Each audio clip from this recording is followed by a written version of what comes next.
श्रीमद् भागवत गीता अध्याय 5। अर्जुन बोले, हे श्री कृष्ण भगवान, कर्म और कर्म योग में मैं भ्रमित हो गया हूँ। कृपया निश्चित रूप से कल्याणकारी मार्ग बतलाइए जो मैं चुनूं। श्री भगवान बोले, कर्म त्याग और कर्म योग दोनों से परम कल्याण होता है, परंतु दोनों में कर्म योग सुगम और कर्म संन्यास से श्रेष्ठ है। हे अर्जुन, ना किसी से द्वेष और ना किसी की आकांक्षा करता है। जो ऐसा कर्म योगी मनुष्य सदा सन्यासी ही समझने योग्य है, क्योंकि राग द्वेष आदि से रहित वो बंधनों से मुक्त हो जाता है। वो मूर्ख है जो सांख्य योग निष्काम कर्म योग को अलग समझता है। ज्ञानी के लिए सांख्य योग निष्काम कर्म योग एक से ही होते हैं, क्योंकि जो दोनों में से एक में भी अच्छी प्रकार से स्थित होता है, ऐसा मनुष्य दोनों के फलस्वरूप परमात्मा को प्राप्त करता है। जो ज्ञान योग से प्राप्त होता है वो कर्म योग से भी प्राप्त होता है। यह जानने वाला ज्ञान योग और कर्म योग को एक देखता है।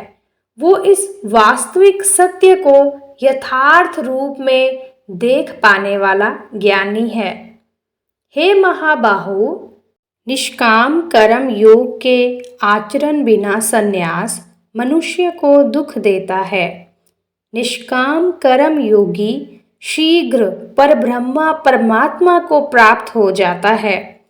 जो कर्म योगी शुद्ध आत्मा मन इंद्रियों को नियंत्रित करता है, वो आत्मा हर जीव में देख कर्म करके कर्म से लिप्त नहीं होता है।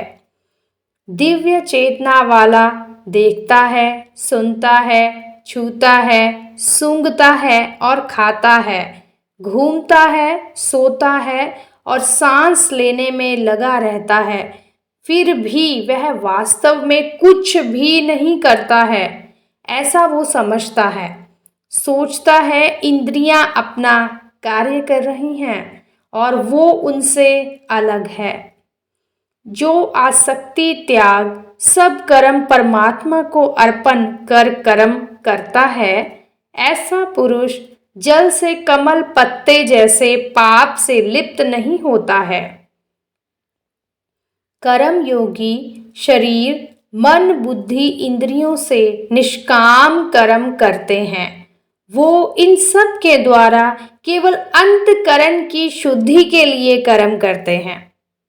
कर्म योगी कर्म फल की इच्छा त्याग परम शांति प्राप्त करता है, और जो योगी नहीं कर्म फल इच्छा से वो बंधनों से बंध जाता है।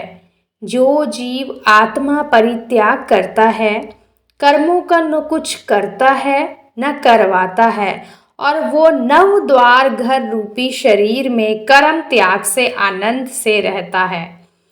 जीव आत्मा न कर्तापन न कर्मों की न कर्म फल की रचना करता है, परंतु इन सब की रचना भौतिक प्रकृति से होती है।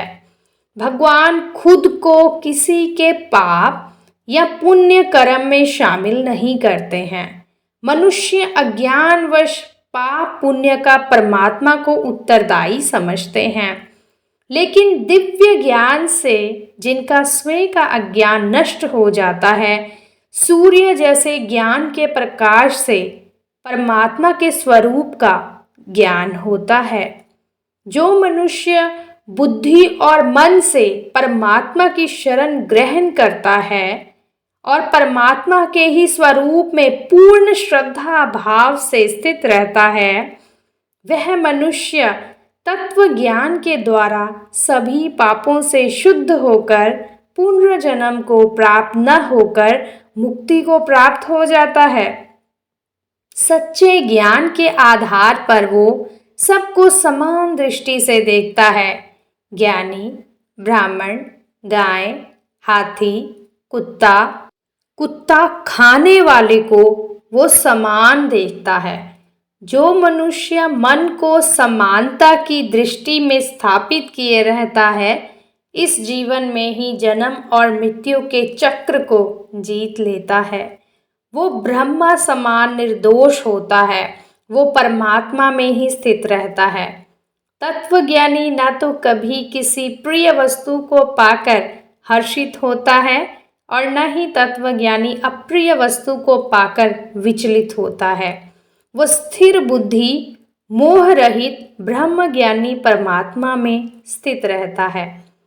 तत्वज्ञानी मनुष्य बाहरी इंद्रियों के सुख को नहीं भोगता है। वो सदैव अपनी ही आत्मा में रमण करके सुख का अनुभव करता है। वो परमात्मा के ध्यान रूप योग में स्थित असीम आनंद भोगता है।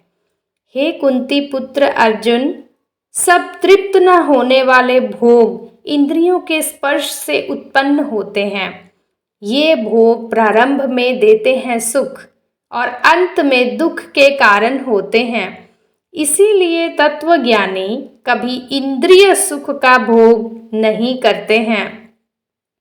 शरीर के नाश से पहले जो इस मनुष्य शरीर से साधना करते हैं और काम क्रोध से उत्पन्न वेग को सहन करने में समर्थ हो जाते हैं, वही योगी है, तत्वज्ञानी है और इस संसार में सुखी रह सकता है।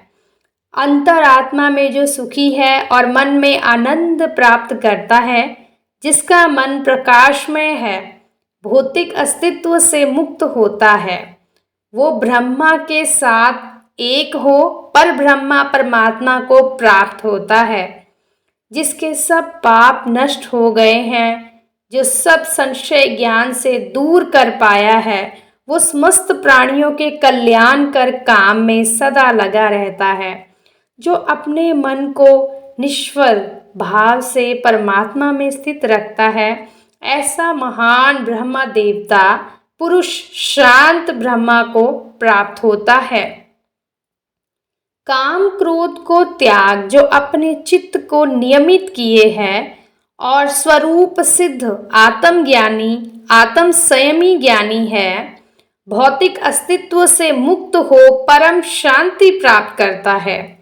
वो इंद्रिय विषयों के बाहरी आनंद के सभी विचारों को त्याग कर आंखों की दृष्टि को भौहों के मध्य में केंद्रित कर नाक में आने वाले सांस के प्रवाह को वश में कर वो इंद्रियों, मन और बुद्धि को नियंत्रित करने वाला ऋषि है। वो इच्छा और भय से हमेशा मुक्त रहता है। मेरा भक्त जो मुझे सब यज्ञों तपस्याओं को भोगने वाला मानता है, सभी लोकों और देवताओं का परमेश्वर मुझे मानता है, सभी जीवों पर उपकार करने वाला परम दयालु मानता है, ऐसा भक्त मेरा रूप जान वो परम शांति को प्राप्त होता है। श्रीमद् भगवद गीता रूप उपनिषद ब्रह्म विद्या अंतर्गत योग शास्त्र में श्री कृष्ण अर्जुन संवाद का कर्म संख्या योग नामक 5वां अध्याय समाप्त हुआ।